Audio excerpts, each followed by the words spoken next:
ये सारा कुछ जो लिखा हुआ है, इसका भी तो कोई मकसद है। बिल्कुल। ये भी ये देखें, ये सबसे पहले ये लिखा हुआ है साइज़। ये साइज़ है 195।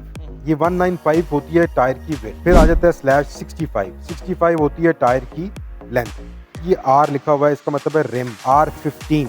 ये इसका डायमीटर है रिम का कि ये 15 रिम साइज़ में ये टायर फिट हो। अब ये आगे आता है 91। 91 होता है लोड इंडेक्स कि ये टायर 91 है, अगर 94 है, 95 है, 105 है, तो ये कितना लोड टायर उठा सकता है। एच होता है जी स्पीड रेटिंग, कि कितनी स्पीड ये टायर बर्दाश्त कर सकता है।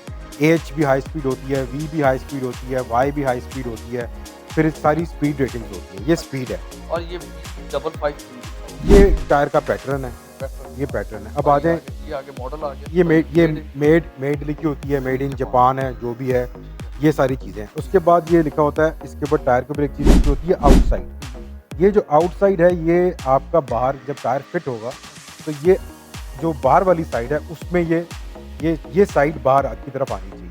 उसके बाद ये आप आ जाएँ, ये देखें, ये होती है टायर की डेट। तो इसमें लोग कंफ्यूज हो जाते हैं अक्सर कि ये मंथ यहाँ पे होता है कि क्या होता है। नहीं, यहाँ पे हमेशा होता है वीक। ये देखें, ये 33rd वीक है और 2024 ईयर है। तो ये वीक और ईयर ये मेंशन होता है, ये टायर की डेट होती है।